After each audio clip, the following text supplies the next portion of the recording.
tampak seorang wanita tua sedang sibuk menyapu ketika sebuah mobil Kijang Innova memasuki halaman rumah yang cukup luas tersebut.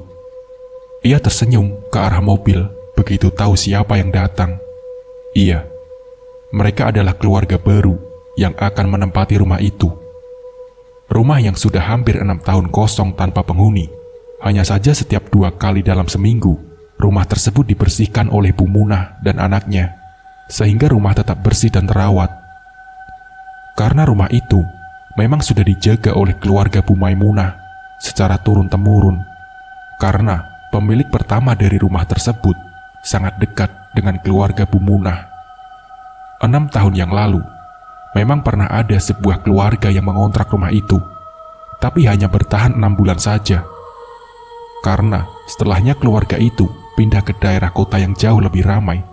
Bahkan separuh uang kontrakan yang sudah dibayar setahun itu pun mereka ikhlaskan begitu saja. Selamat pagi Pak, Bu, sapa Bu Munah ketika mereka turun dari mobil. Lalu mereka memperkenalkan diri masing-masing. Tidak usah panggil segala ibu atau nyonya, panggil saja nama saya Grace, Bu, kata Grace tersenyum ramah. Bu Munah sedikit kikuk dengan kedua majikan barunya itu, karena mereka sangat ramah dan baru pertemuan pertama saja mereka sudah menghapus jarak yang seharusnya terbentang jelas antara majikan dan bawahan. Mereka sangat hangat, sangat-sangat hangat. Mereka memperlakukan para bawahannya layaknya keluarganya sendiri. Tak ada batasan di sana. Semuanya mereka anggap setara, perlakuan yang sangat jarang Bu Munah temui. Padahal, ia sendiri sudah sering menjadi pembantu di sana-sini. Lelah sekali rasanya, Bu, ucap Grace. Tentu saja, Bu. Maksud saya, Nak Grace. Memangnya Nak Grace ini dari mana? Ibu dengar dari logatnya seperti bukan dari Kalimantan ya? Ucap Bu Munah. Memang benar, Bu. Saya dari Manado, ucap Grace. Oh, Manado. Di mana itu ya?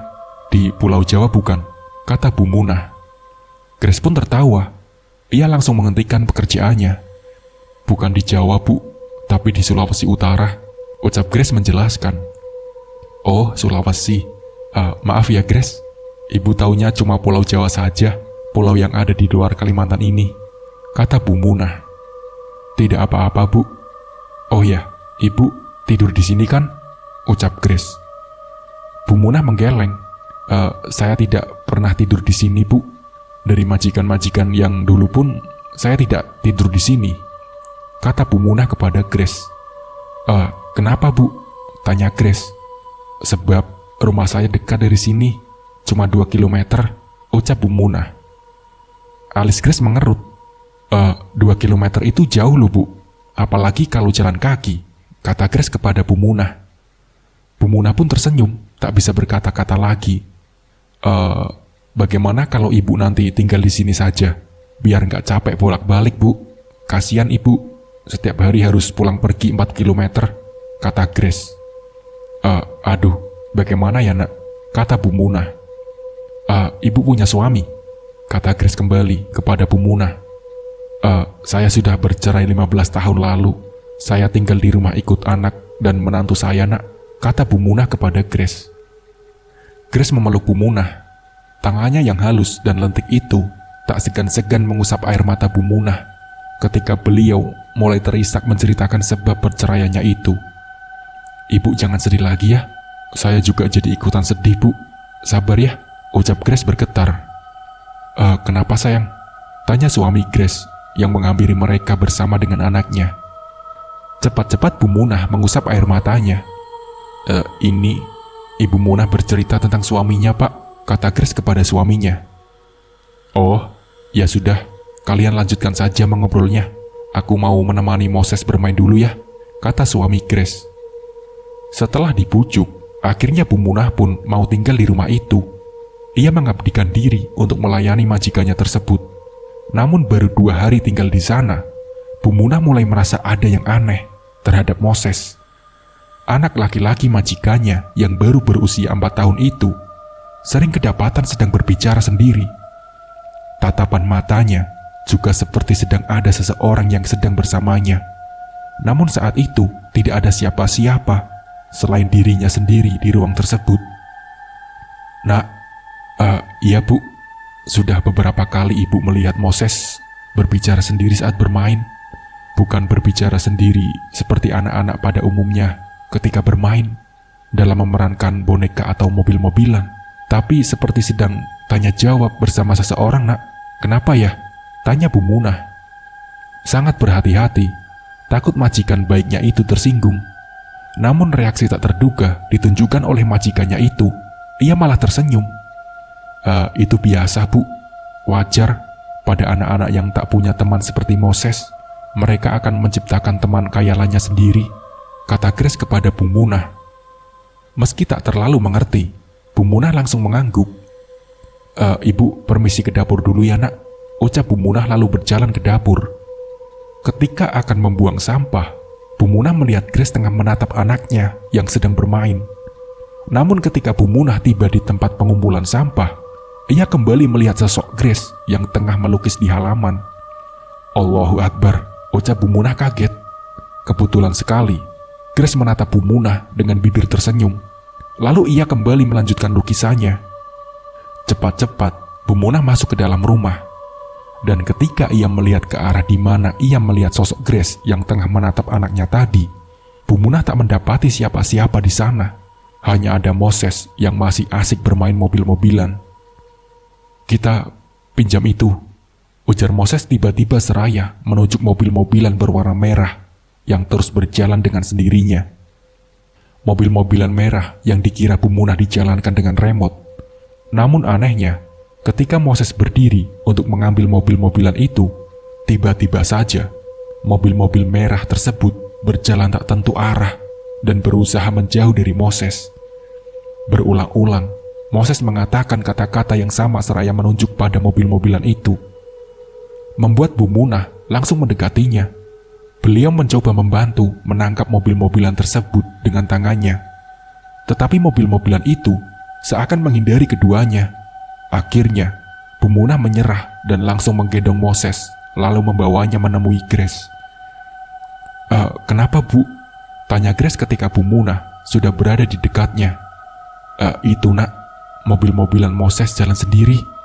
Dia terus bilang pinjam. Padahal tidak ada siapa-siapa. Ibu bantu menangkap mobil-mobilan itu, malah tidak dapat apa-apa, kata Bu Munah. Grace tak menjawab, namun ia langsung berjalan ke rumah. Tentunya untuk memastikan perkataan Bu Munah. Dan ketika mereka melihatnya kembali, mobil-mobilan itu ternyata ada di antara mainan-mainan lain, tanpa bergerak sama sekali. Itu apa bu? Mungkin ibu terlalu capek bekerja hari ini. Jadi sekarang sebaiknya ibu istirahat saja dulu, ucap Grace dengan bibir tersenyum. Iyakah? Selama ini aku tidak pernah begini sebelumnya. Padahal pekerjaan di sini termasuk yang paling mudah. Dulu-dulu itu pekerjaanku jauh lebih berat dari ini. Oh, mungkin juga karena usiaku, Bu Munah membatin. Dia ada di sini. Sekilas Bu Munah mendengar pertanyaan Grace pada anaknya. Namun entah apa lagi setelah itu, karena Bu Munah sudah keburu menjauh dan ia tidak ingin ketahuan menguping oleh majikan baiknya tersebut.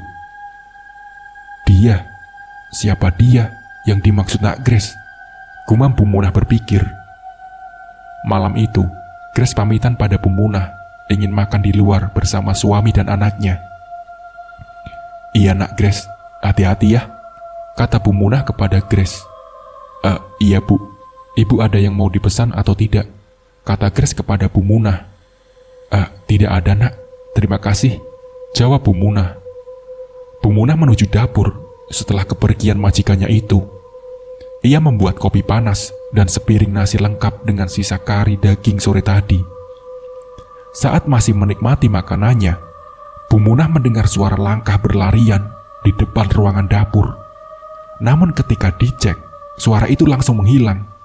Dan saat Bu Munah kembali untuk memakan makanannya, mendadak ia melihat sekelebat bayangan hitam kecil masuk ke bawah meja. Allahu Akbar, la ilaha illallah Muhammadur Rasulullah. Setelah meyakinkan bahwa itu hanyalah khayalan saja, Bu Munah pun kembali tenang Selesai makan, Bu Munah langsung berjalan ke arah kamarnya untuk segera tidur. Karena majikannya tadi pergi dengan mengunci pintu utama, agar Bu Munah tidak terganggu meski mereka pulang larut malam. Baru sebentar saja membaringkan tubuhnya di atas kasur, Bu Munah kembali mendengar suara seperti berlarian di depan pintu kamarnya. Mengingat kejadian tadi siang membuatnya semakin takut, apalagi rumah itu sudah lama tak ditinggali. Tapi selama ia mengurus rumah itu, tak pernah sekalipun ia mengalami kejadian ganjil yang sampai-sampai membuatnya ketakutan seperti sekarang ini. Entahlah, ia masih berusaha untuk tetap tenang dan mengacukan suara-suara itu. Pagi-pagi sekali, Bu Munah bangun guna menyiapkan sarapan untuk majikannya. Namun saat akan mengiris bawang, pisau yang sebelumnya ia taruh di tempat biasanya tersebut tiba-tiba lenyap. Ia mencari-cari sekitar dapur dan lemari, tapi sama sekali tak ada satupun pisau yang ia temukan. Untuk beberapa saat, Bu Munah terdiam. Ingin sekali ia menanyakan kepada majikannya tentang pisau-pisau itu, tapi ia urungkan niatnya tersebut. Bu Munah akhirnya memutuskan untuk melakukan pekerjaan lain selagi majikannya belum bangun. Setengah 6 pagi, Grace ke dapur. Ia mengambil air dan tampak heran karena nasi goreng yang ia pesan kemarin belum ada di meja. "Bu, tolong buatkan nasi goreng ya. Masakan ibu enak soalnya," pinta Grace kepada Bu Munah. Iya nak, sebenarnya ibu sudah dari subuh tadi mau masak nasi goreng, tapi pisaunya tidak ketemu. Nak Grace, simpan di mana ya pisaunya?" ucap Bu Munah kepada Grace. Alis mata Grace berkerut, menunjukkan keheranan. Saya nggak menyimpan pisau, Bu. Semua pisau kan ada di dapur," ucap Grace lalu mulai mencari-cari keberadaan pisau-pisau tersebut. Dan anehnya, pisau tetap tidak ditemukan. Tiba-tiba, tangisan Moses terdengar dari kamarnya. Iya, anak seusia Moses sudah disuruh tidur sendiri oleh kedua orang tuanya. Hal yang tidak biasa bagi Bu Munah. Grace langsung bergegas menuju kamar anaknya, diikuti oleh Bu Munah yang berjalan dengan tergesa mengimbangi langkah Grace. Setibanya di kamar anaknya, mereka kaget melihat lengan Moses sudah berdarah, dan mereka lebih terkejut lagi ketika melihat semua pisau yang dicari ada di dalam selimut anak itu. "Astagfirullahaladzim," ucap Bu Munah. Beliau segera mengambil pisau-pisau itu dari atas kasur Moses. Wajah Grace sangat panik kala itu. Ia dan suaminya berdebat dalam bahasa daerah yang tentu tak dipahami oleh Bu Munah. Beliau mengira mereka sedang menyalahkannya, sehingga Bu Munah langsung maju dan meminta maaf pada pasangan itu. Tidak Bu, ini bukan salah ibu," ucap Grace kepada Bu Munah. Ini salah saya, karena saya tidak jujur dari awal pada ibu," lanjutnya. Bu Munah tertegun, entah apa maksud majikannya itu. Bu Munah pun cemas menunggu majikannya yang tak kunjung pulang. Padahal mereka pamitannya cuma sebentar untuk membawa Moses berobat. "Ya Allah, semoga Moses baik-baik saja," gumam Bu Munah. Menjelang sore, majikannya itu pun pulang. Wajah keduanya terlihat tak biasa, seperti ada sesuatu yang terjadi. Padahal saat itu lengan Moses yang terluka pun sudah diobati. Tapi Bu Munah enggan untuk bertanya lebih jauh, meskipun ia sangat penasaran dengan perkataan Grace tadi pagi. Di malam harinya, ketika Bu Munah baru saja hendak tidur, Grace masuk ke dalam kamarnya. Ada apa nak?" tanya Bu Munah. Sebelum menjawab pertanyaan Bu Munah, Grace terlebih dulu menarik nafas panjang. Anak saya," perkataannya terhenti. Ada apa dengan Moses? Dia tidak kenapa-napa kan?" kata Bu Munah kepada Grace. Sudah sejak bayi, Moses diikuti sosok makhluk halus. Katanya itu merupakan peliharaan yang terlantar oleh kakek saya. Dia bermaksud ingin mengambil Moses, dikarenakan kesalahan kakek saya dulu. Sudah berbagai macam cara dan upaya kami lakukan untuk menjauhkan Moses dari makhluk itu. Bahkan sampai harus membawa Moses pindah pulau. Tapi semua yang kami lakukan sia-sia. Karena sampai ke sini pun, makhluk itu masih mengikuti. Saya bingung, Bu. Saya tidak sanggup kehilangan Moses. Grace pun terisak. Jadi, yang ibu lihat Moses sering berbicara sendiri itu memang benar. Karena ada sesuatu di dekatnya, kata Bu Munah. Grace pun mengangguk. Dia juga bisa melihat yang tidak bisa kita lihat. Saya awalnya mengira itu hanyalah penunggu di rumah ini, tapi ternyata bukan. Isak Grace kembali. Di daerah sini juga ada orang yang bisa melihat makhluk halus seperti itu. Malah beliau sering kerasukan. Namanya Nihasnah, usianya kurang lebih 80 tahunan. Cerita Bu Munah. Kalau orang yang bisa mengusir makhluk-makhluk seperti itu, ada nggak, Bu? Kata Grace. Bu Munah pun terdiam sejenak. Ia mencari-cari orang yang seperti itu di desanya. Rasanya tidak ada, Bu, kecuali Guru Ridwan. Iya, beliau ini sering membantu orang-orang yang kesurupan, kata Bu Munah. Di mana rumah itu, Bu? Kata Grace kepada Bu Munah. Di desa sebelah, 30-40 km dari sini, ucap Bu Munah kepada Grace. Kalau begitu, ibu bisa antarkan kami ke sana, ucap Grace. Waduh, maaf sekali nak, tidak bisa. Ibu sudah tidak sanggup naik motor sejauh itu, jawab Bu Munah kepada Grace. Kita naik mobil, Bu, ucap Grace kembali. Jalanan ke sana itu hanya jalan setapak, cuma motor yang bisa tembus ke sana. Tapi kalau Nak Grace mau menunggu, biasanya beliau itu sering diundang untuk ceramah di masjid-masjid di sekitar desa ini, kata Bu Munah. Kalau menunggu rasanya tidak bisa, Bu, karena setelah kejadian tadi pagi itu, saya terus-terusan merasa ketakutan, jawab Grace ketakutan. Bu Munah menghela nafas panjang. Kalau begitu, Nak Grace ke sana diantar sama anak saya dan temannya saja. Apa Nak Grace mau? Kata Bu Munah. Boleh, Bu, saya mau, jawab Grace cepat. Malam itu juga, mereka pergi ke rumah Bu Munah. Kebetulan sekali, rupanya anak Bu Munah sedang pergi bersama teman-temannya. Entah kapan mereka akan pulang. Bu Munah tak mau berdiam diri. Beliau kesana kemari mencari orang yang mau mengantarkan ke rumah Guru Ridwan. Sebetulnya, tempat yang akan mereka datangi itu bukanlah rumah asli dari Guru Ridwan, karena sebenarnya Guru Ridwan adalah orang luar yang memang sudah tinggal di sana cukup lama, sebab beliau ingin mengabdikan diri di sana sambil berdakwah. Tapi rata-rata jawaban mereka, tak ada yang mau mengantar ke sana dengan alasan jauh dan sepi, atau perjalanan ke sana sangat rawan dengan binatang buas. Tak ada harapan. Harapan satu-satunya mereka ialah menunggu anak Bu Munah datang. Menjelang pukul 2 dini hari, datanglah anak Bu Munah.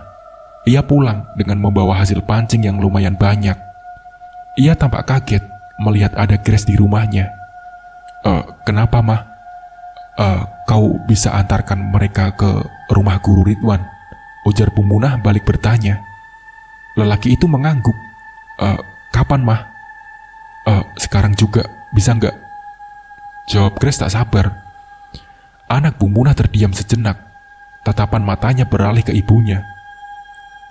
Apakah bisa, Nak? Tanya Bu Munah. Bisa, Mah. Tapi, tolonglah. Tolong sekali. Ini demi anak kami, ucap Grace. Ya sudah, jawab anak Bu Munah menyanggupi. Tapi, suami saya juga ikut. Bisakah kita minta tolong pada temanmu? Kamu tidak perlu khawatir. Saya akan bayar, kata Grace kepada anak Bu Munah. Anak Bu Munah langsung keluar untuk memanggil temannya yang tadi pulang bersama dengannya. Setelah tawar-menawar, akhirnya orang itu mau ikut mengantarkan mereka ke rumah Guru Ridwan. Angin dingin begitu sangat menusuk tulang. Grace yang berada di boncengan anak Bu Munah itu nampak menggigil. Ia peluk erat Moses dan duduk tertidur di tengah-tengah mereka. Jalanan utama begitu sepi dan lenggang, membuat Grace merasa tak nyaman, sehingga Grace hanya menundukkan kepala. Tidak berapa lama mereka mulai memasuki jalan berbatu saat Grace melihat ke depan. Rupanya, jalanan itu hanya tanah yang dilapisi bebatuan. Sementara di samping-samping jalan, berdiri deretan pohon karet dan rumput yang sudah sangat tinggi. Untungnya, Anto yang merupakan teman anak Bu Munah memelankan laju motornya, sehingga posisi mereka berdua berada di belakang motor yang dinaiki Grace, membuat rasa takut Grace sedikit berkurang. Pegangan ya Bu, jalanan di depan menanjak, ujar anak Bu Munah. Grace berpegangan pada jaket lelaki itu, sementara tangannya yang lain masih memeluk sang anak. Begitu juga dengan suaminya Grace, yang terlihat begitu sangat erat berpegangan pada behel motor. Tidak berapa lama, jalanan yang tadi menanjak kini kembali menurun. Grace sampai merosot ke depan karenanya. Tubuh Moses terhimpit oleh Grace dan anak Bu Munah. Tidak berapa lama mereka berhenti di depan jembatan yang mirip seperti jembatan darurat karena hanya terbuat dari kayu-kayu bulat yang berukuran kecil. Tidak apa, saya jalan kaki saja, ujar Grace. Tidak Bu, tidak apa-apa Bu, jembatannya kuat kok. Itu tadi ada ular melintas di ujung jembatan, makanya saya berhenti dulu, ucap anak Bu Munah. Setelah berkata seperti itu, anak Bu Munah langsung mengegas motornya kembali dan melewati jalan itu tanpa ragu-ragu. Berbeda sekali dengan Grace yang ketakutan, telapak tangannya bahkan sampai berkeringat. Kedua lelaki yang mengantar mereka itu rupanya sudah sangat handal dalam melewati medan jalan yang seperti itu. Padahal jembatan tadi sama sekali tidak memiliki pagar untuk mengurangi rasa takut pengendara. Mereka kembali melanjutkan perjalanan, turun naik tanjakan, menyeberangi jembatan-jembatan yang memacu adrenalin. Entah sudah berapa kilometerkah jalan yang mereka lewati, embun mulai turun, diiring hembusan angin yang membuat dedaunan pohon bergoyang dan mengeluarkan suara gemirisik. Grace semakin menggigil. Masih jauh ya? Kata Grace. Ya, sudah tidak jauh lagi. Setelah melewati bekas sekolahan SD, nanti belok sedikit ke area perkebunan. Nah, dari situ, sekitar 5 kilometeran kita tiba di sana, jawab anak Bu Munah. Bekas sekolah yang dimaksud oleh anak Bu Munah sudah terlihat. Bangunan sekolah itu terlihat sangat menyeramkan bagi Grace. Apalagi di sana sama sekali tak ada penerangan. Bau bunga-bungaan yang sering terdapat di pemakaman tercium, pertanda area pekuburan yang dimaksud anak Bu Munah tadi sudah dekat. Tiba-tiba, sepeda motor Anto mati tepat di depan area makam, membuat anak Bu Munah terpaksa harus ikut menghentikan motornya. Kenapa toh? Kata Grace kepada Anto. Ini Bu, businya mati, balas Anto. Untung saja, lelaki itu membawa busi baru di dalam jok motornya, sehingga mereka tak terlalu lama berada di sana. Suara binatang malam yang terdengar di sekitar sana membuat Grace ketakutan. Setelah motor Anto kembali hidup, perjalanan pun dilanjutkan. Singkat cerita, setelah melewati gerbang masuk desa, dari kejauhan, Grace melihat obor yang terpasang di depan setiap rumah warga. Nampaknya listrik belum masuk sampai sana. Udara mulai terasa hangat ketika memasuki desa. Mereka juga berpapasan dengan salah seorang warga yang baru kembali dari sungai. Rata-rata rumah di sana berukuran kecil dan terbuat dari kayu. Grace mengedarkan pandangannya ke setiap rumah-rumah warga. Tampaknya ia begitu menyukai suasana asli pedesaan tersebut. Tidak berapa lama, motor mulai memasuki halaman sebuah rumah berukuran kecil. Namun bentuk bangunannya mirip sekali dengan rumah adat Banjar. Di depan rumah itu juga terdapat sebuah obor yang menyala. Kita sudah sampai Bu, ujar anak Bu Munah seraya turun dari motornya. Beberapa kali ia mengucapkan salam sambil terus mengetuk pintu. Dan setelah beberapa saat kemudian, barulah pintu dibuka oleh seseorang. Lelaki berusia 18 tahunan itu mempersilahkan mereka semua masuk. Guru sedang sholat. Mari silakan masuk, kata lelaki itu. Mereka pun masuk dan duduk berlampar, duduk di lantai di ruangan tamu. Tidak berapa lama kemudian, seorang lelaki berkopiah putih menghampiri mereka, dan beliaulah Guru Ridwan yang dimaksud oleh Bu Munah. Wajahnya begitu teduh, dan suaranya pun begitu lembut terdengar. Beliau mendengarkan Grace dan suaminya bercerita. Sesekali beliau menatap Moses dengan bibir tersenyum. Jadi, saya sangat berharap makhluk itu bisa diusir agar tidak mengganggu anak saya lagi, ucap Grace kepada Pak Guru Ridwan. Pemuda berusia 18 tahun itu muncul dari dapur dengan membawakan 4 gelas kopi panas dan setoples kue kering. Insya Allah, Guru Ridwan meminta izin pada kedua pasangan itu untuk menyentuh Moses. Moses terlihat diam berada di pangkuan Guru Ridwan. Beliau mengusap-ngusap kepala anak itu. Lalu kemudian, beliau mulai bertanya kepadanya. Beberapa pertanyaan ringan, Moses jawab dengan sangat lancar.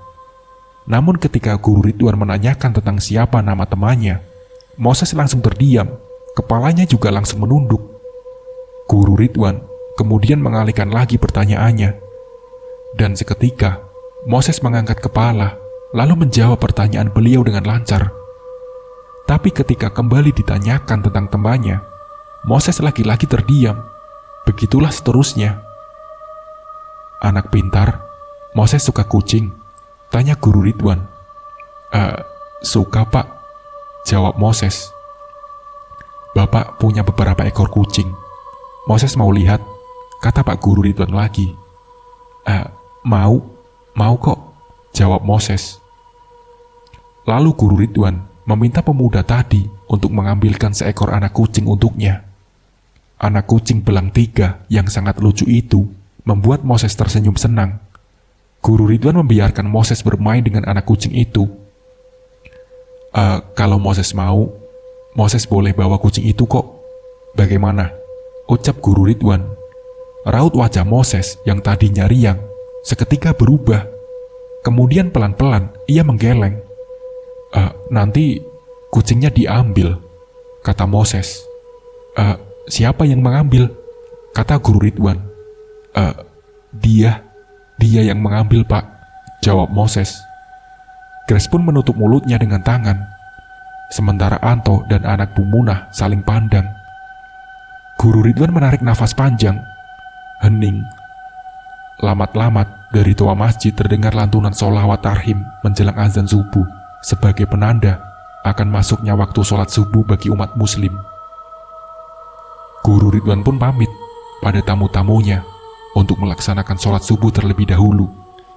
Grace tertidur berbantalkan kaki suaminya. Begitu juga dengan Anto dan anak Bu Munah. Dan ketika Guru Ridwan kembali, beliau mengatakan jika malam nanti akan membantu masalah Grace dan suaminya. Setelah selesai sarapan bersama tamu-tamunya, Guru Ridwan berpamitan pergi ke pesantren yang tidak begitu jauh dari rumahnya bersama si pemuda. Lokasi pesantren itu hanya berjarak 30 meter dari rumah. Setelah Guru Ridwan pergi, mereka kembali melanjutkan tidurnya. Bahkan Anto sampai mendengkur karena memang semalaman ia belum sempat untuk beristirahat. Ketika memasuki pukul 3 sore, Guru Ridwan pulang. Beliau membawa beberapa nasi bungkus yang langsung diberikan pada para tamunya. Kalau kalian berdua tidak keberatan, saya akan coba meruqyah Moses, izin Guru Ridwan. Grace pun langsung mengangguk. Saya dan suami saya tidak keberatan sama sekali pak. Bahkan kami sangat berterima kasih dengan Ustadz karena sudah mau membantu kami, isak Grace kepada Guru Ridwan. Dan sore harinya, beberapa pemuda yang katanya datang dari pesantren itu berkumpul di rumah Guru Ridwan. Mereka semua ramah dan tak pernah lepas dari senyuman. Namun saat akan diruqyah, Moses mulai menunjukkan sikap yang berbeda. Tatapan matanya pun terlihat sangat tajam. Sesekali, Guru Ridwan menatap anak itu. Sepertinya beliau sudah tahu kalau Moses sudah dirasuki oleh jin yang mengincarnya. Terlepas dari pengawasan Guru Ridwan, Ketika beliau menunaikan sholat maghrib, pemuda yang semalam diminta untuk memberikan anak kucing pada Moses malah terlihat mengajak Moses untuk bermain dengan anak kucing lagi. Tapi tiba-tiba saja Moses menangkap anak kucing itu, lalu kemudian langsung mematahkan leher anak kucing tersebut hingga mati. Membuat si pemuda, Anto, dan anak pemuda terkejut. Tak henti-hentinya, pemuda itu beristighfar sambil mengelus dada.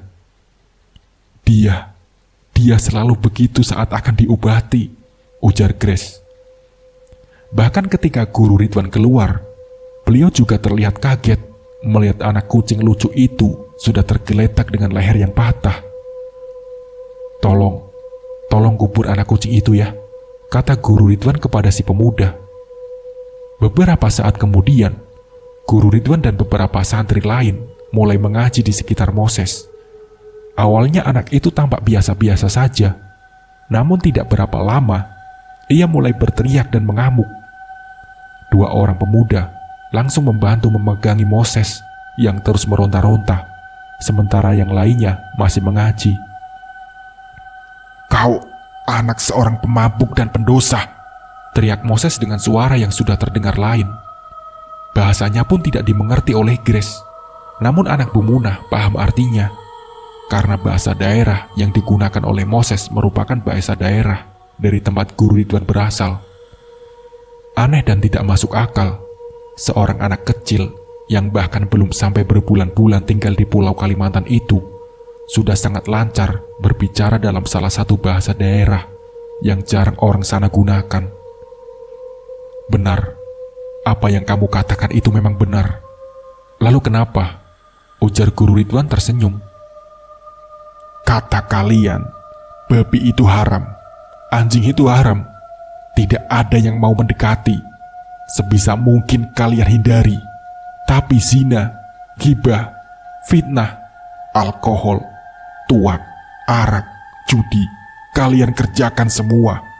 Yang kupertanyakan, kenapa bisa seperti itu?" Dengan sangat fasih, Moses mengatakan seperti itu. Raut wajahnya pun seakan mengejek.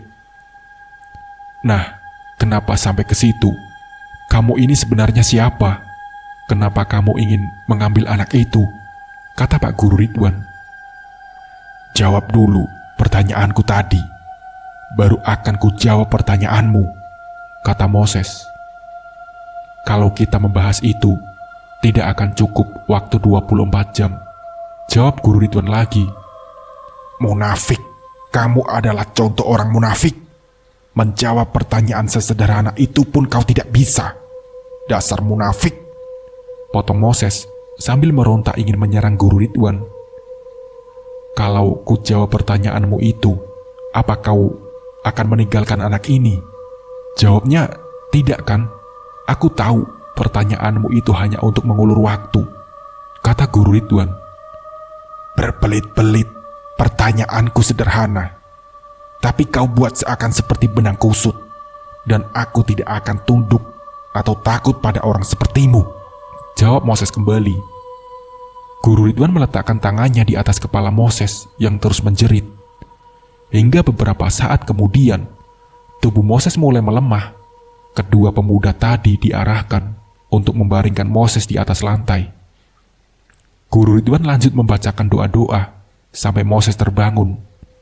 Suaranya sudah berubah seperti semula, sebagaimana layaknya suara anak-anak. Setelah tersadar itulah, Guru Ridwan mengarahkan kepada kedua pemuda tadi untuk membawa Moses ke pemandian. Air di dalam ember hitam itu dibacakan doa, lalu kemudian Moses dimandikan. Ia menangis kala air itu mengguyur tubuhnya. Dan setelah itu, ia langsung digendong oleh ibunya.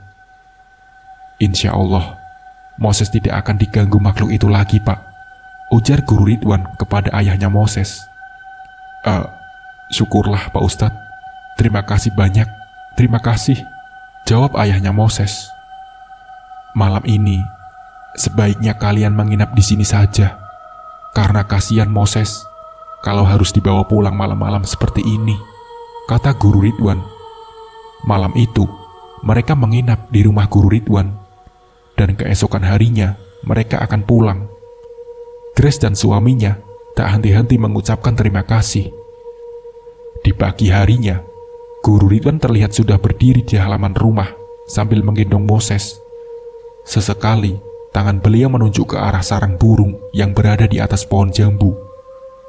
Moses terlihat senang, apalagi ketika melihat kucing-kucing yang berlarian. Kira-kira pukul 8 pagi, mereka berpamitan pulang. Jalanan yang kemarin malam terasa menyeramkan, sangat berbeda bila dilihat di pagi hari. Tapi berbeda dengan keadaan di bekas sekolahan, yang walaupun dilihat di siang hari, tapi saja auranya sangat berbeda. Sesekali mereka berpapasan dengan orang-orang yang baru berangkat menyadap karet. Hingga singkat ceritanya, mereka pun sampai di rumah Bu Munah. Wanita tua tersebut menyambut mereka dengan hangat. Bagaimana Nak Grace? Kata Bu Munah. Semuanya sudah selesai, Bu, kata Ustadz Ridwan. Moses tidak akan diganggu lagi, kata Grace kepada Bu Munah. Syukurlah, alhamdulillah. Ibu senang sekali mendengarnya, Nak, jawab Bu Munah. Setelah mengobrol sejenak, suami Grace langsung membayarkan apa yang sudah mereka janjikan kepada Anto dan anak Bu Munah. Meski pada awalnya, anak Bu Munah tak mau menerimanya. Namun setelah dibujuk oleh Grace dan suaminya, lelaki itu pun mau mengambil uang yang diberikan padanya. Semenjak saat itu, kehidupan mereka di rumah tersebut berjalan dengan normal tanpa ada yang ditakutkan lagi. Bu Munah pun sudah bisa bekerja dengan tenang tanpa gangguan. Begitupun juga dengan Moses. Namun pada suatu hari, tepat di bulan ke-6 keluarga Grace tinggal di sana, Bu Munah melihat Moses kembali berbicara sendiri. Tapi kali ini, Moses terlihat tersenyum ketika berbicara dengan sosok yang tak diketahui itu. Dan ketika hal itu diceritakan oleh Bu Munah pada Grace, Grace langsung menanyakan pada anaknya dengan siapa dia berbicara seperti itu. Moses mengatakan bahwa sosok itu adalah seorang perempuan seumuran Grace yang tinggal di dekat rumah yang mereka tempati. Grace menghela nafas lega. Ia sama sekali tak mempersalahkan hal tersebut, selagi mereka tidak mengganggu keluarganya. Nah, seperti itulah ceritanya. Semoga dari cerita ini kita bisa mengambil hikmah dan pembelajarannya. Mungkin cukup sekian dari saya. Wassalamualaikum warahmatullahi wabarakatuh.